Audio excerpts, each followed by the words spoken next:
प्रिया काय करते? अगं मी चाललोय, आज मामाची जामीनची तारीख आहे. तिकडे चाललोय आता. म्हटलं कुठे आहे तुला सांगून जाऊ, पण तेवढं तू इथं दिसली मला. Very good very good.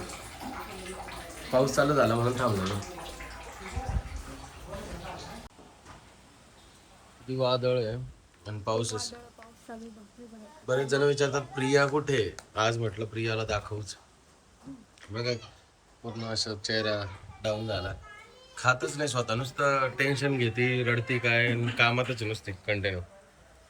जरा रिलॅक्स राहत जाय. रिलॅक्सच आहे मी, पण आहे टेन्शन पण.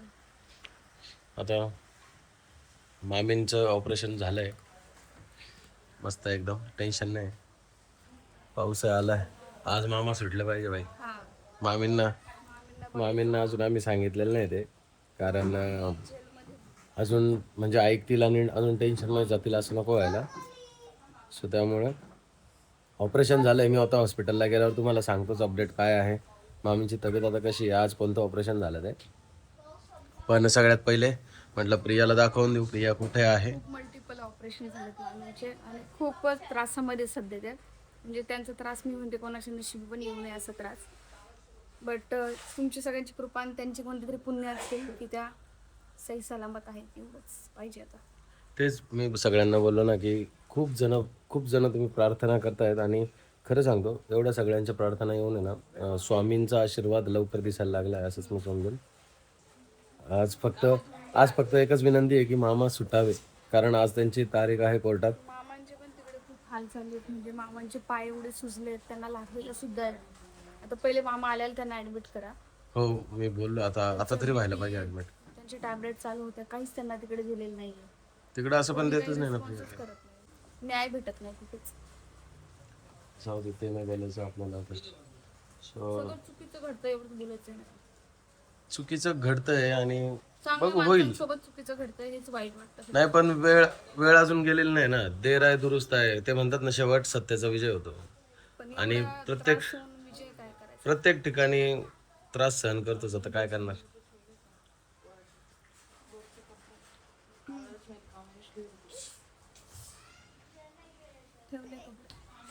खोकला ताप आला होता खूप तिथे हॉस्पिटलच्या बाहेर आहे ना, उन्हात. रात्रभर झोपत नाही, त्याला रात्रभर मी सुद्धा जावी त्याचा ताप चेक करण्यासाठी. शिवरिंग होते त्याला. आता जो रात्रभर झोपला नाहीये, आता दुपारी झोपला तर त्याला जबरदस्त झोपी लावलं मी. रात्रभर जावी, ह्या अंगावरून त्या अंगावर, त्या अंगावर ह्या अंगावर. भैया टेन्शन काय, आज पप्पा बाहेर येतील. त्याचं कॉलेज चालू झालंय, स्कूल चालू झालंय. नाही सांगितलं पण त्याच्या स्कूलमध्ये फोन करून. आता अख्ख्या पिंपळगावात काय, अख्ख्या नाशिकमध्ये ती बातमी व्हायरल झाली. हा माझ्या वहिनींचा मुलगा आहे आणि बाहेर मामींचे भाऊन ते बसलेले आहे. पाऊस आलाय तर नाईटला थांबतात रोज रात्रीला. खूप म्हणजे जेव्हापासून हे तेव्हापासून थांबले. आता त्यांना जेवायला वगैरे बोलवलं. पूर्ण रात्र जागरण करतात ते. खूप पूर्ण रात्र कठीण झालंय.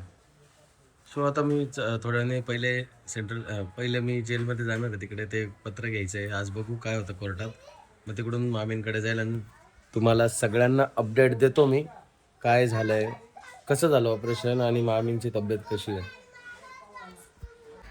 Happy birthday to you, happy birthday.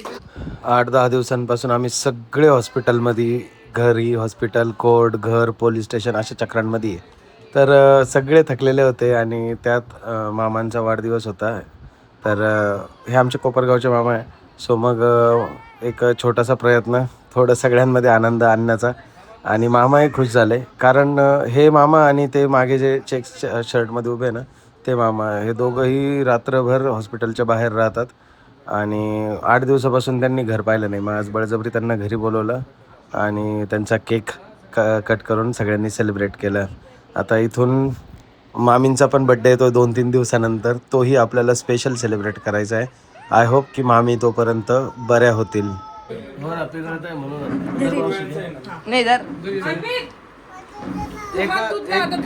एक डिश द्या त्याला, मी देतो लगेच. अन्ना डिश अन्ना अरे डिश आण ना. नाही का वगैरे? दर कुका अक्षता डिश त्या दिवशी खाली होते. आता सलोनीला आणि आजींना केक हॉस्पिटलला घेऊन जातो, कारण त्या दोघी तिकडेच आहे. सलोनीने तर अजूनपर्यंत घरी पाय नाही ठेवला आहे. म्हणजे तिचं फक्त एवढंच कोर्ट, पोलीस स्टेशन आणि हॉस्पिटल, जास्त करून हॉस्पिटलच. तिच्या मम्मीच्या जोडीला तीच थांबते आणि बाकी आजी आता तिकडे आहेत, सो त्यांना पण आम्ही केक तिकडे घेऊन जातो. मामांचा आत्ताच वाढदिवस साजरा केला, ते दुःखात थोडंसं आनंदाचा क्षण म्हणून. आता आम्ही चाललो इथून, परत कामं चालू झाले आमचे. आता चाललो इथून सेंट्रल जेलला. तिकडे मामांची जामीन होती, पण असं ऐकण्यात आलं की स्टेनोग्राफर नव्हते कोर्टमध्ये, म्हणून ते पण पोस्टपोन झालं. सो थोडीशी एक आनंदाची गोष्ट, आज सकाळपासून आम्ही सगळे वाट बघत होतो, तेही फिसकटलं.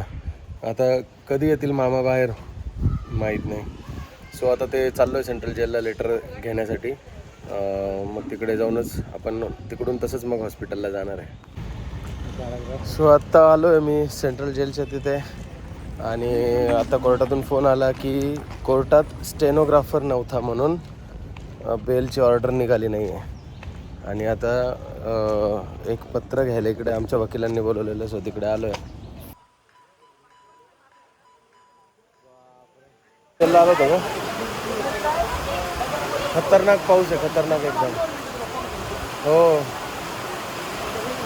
नाही टू व्हीलरवर आलेलो मी आणि तुषार मामा, ते पत्र घ्यायला आलो होतो ना.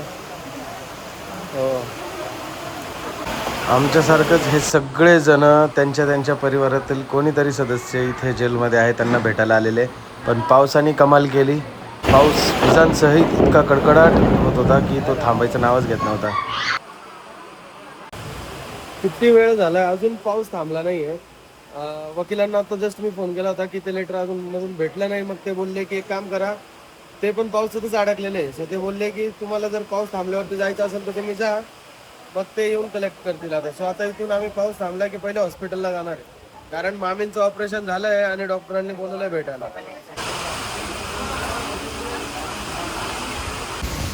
कंप्लीट 1 तास झाला आणि पाऊस अजूनही पूर्णपणे थांबलेला नाही आहे. पण आहे ना थोडा कमी झाला म्हणून आहे ना मी मामांना बोललो चला आपण जाऊ पुढे, नाहीतर आहे ना खूप ऑलरेडी 1 तास लेट झालो आम्ही.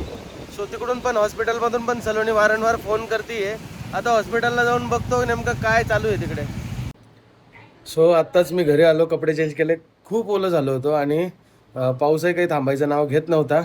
सो आत्ताच सलोनीला फोन केला, घरी आलो, कपडे चेंज केल्यानंतर सलोनीला फोन केला की ऑपरेशन कसं झालं. तुम्हाला मी मागच्या व्हिडिओमध्ये सांगितलं होतं की मामींना माझ्या क्लॅविकल फ्रॅक्चर होता. हा जो हड्डी असती, ही जी हड्डी असती ना आपली, ही वाली, तर ही पूर्ण क्रॅक होती. त्यानंतर त्यांच्या रिब्स क्रॅक होत्या आणि त्यांचा पाय पण पूर्ण जाम आहे. सो आत्ता डॉक्टरांनी असं सांगितलं की ऑपरेशन जे आहे ते क्लॅविकल बोनचं केलं आणि रिब्सचं पण म्हणजे प्रोसेस केली आहे. त्यानंतर आहे ना रिब्समधून एक ड्रेन म्हणून पाईप काढला आहे, कारण आहे ना रिब्स फ्रॅक्चर झाल्यामुळे ना लंग पंक्चर झाले होते आणि त्यामुळं त्यांची ती इंजुरी, म्हणजे त्यांना ब्रिदिंग घ्यायला डिफिकल्टी होत होती. तर मग डॉक्टर बोलले की आता हे 3-4 दिवस राहील आणि जनरल ॲनेस्थेशिया दिला, कारण इंजुरी खूप मोठी होती, कॉम्प्लिकेशन होण्याचे चान्सेस होते, हाय रिस्क होतं. त्यामुळे क्लॅविकलमध्ये आता इथे ऑपरेशन सक्सेसफुल झालं आहे. इथं प्लेट टाकली आहे आणि डॉक्टर बोलले की 1 दिवस किंवा 1.5 दिवस त्या व्हेंटिलेटरवर राहतील, कारण ब्रिदिंग नॉर्मल होण्यापर्यंत. सो एवढंच बोलले की ऑपरेशन सक्सेसफुल झालं आहे, पण आता शुद्धीवर यायला 1-1.5 दिवस जाईलच. आणि आय होप की आता त्या रिकवर करतील लवकरच. तशा त्या हिमतीने खूप स्ट्रॉंग आहे, त्यांची विल पॉवर खूप स्ट्रॉंग आहे. मला असं वाटतं लवकरच बरे होतील आणि बरे होणारच ते.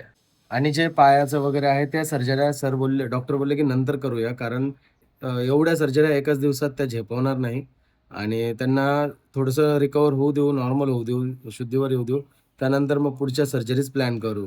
तरी साधारणतः म्हणजे माझ्या अंदाजाने 30 किंवा 40 दिवस जाऊ शकतात हॉस्पिटलमध्ये. सो या ऑपरेशन नंतर तरी आता बघूया. ते बोलले की चांगलं झालं, पुढचे ऑपरेशनही सक्सेस होतीलच. सगळे प्रार्थना करतायत. खूप छान वाटलं बघून, माझा पूर्ण कमेंट बॉक्स प्रार्थनांनी भरतोय. वेळेअभावी म्हणा, हॉस्पिटलमध्ये कोर्टात चक्रा मारण्यात वेळ नाही मिळत आहे त्या कारणाने, तरी मी जसे जमल तसे प्रत्येकाच्या कमेंटला, प्रत्येकाच्या प्रश्नांना उत्तर देण्याचा प्रयत्न करतोय. तुमची असेच प्रेम ठेवा आणि प्लीज मी रिप्लाय जरी नाही करू शकलो तरी प्रार्थना मात्र तुम्ही कमेंटमध्ये नक्की करा. Thank you so much. सो भेटूया उद्याच्या व्हिडिओमध्ये. सो आत्ता सगळ्यांचे टिफिन घेऊन आलो. मग सलोनी, मामा, आजी, मावशी, भैया आणि मी पण इथं जेवलो. आणि आता हे मामा ते थांबतील आणि मी सगळे डबे घेऊन मावशीला घेऊन घरी जाईल. मग उद्या भेटूया.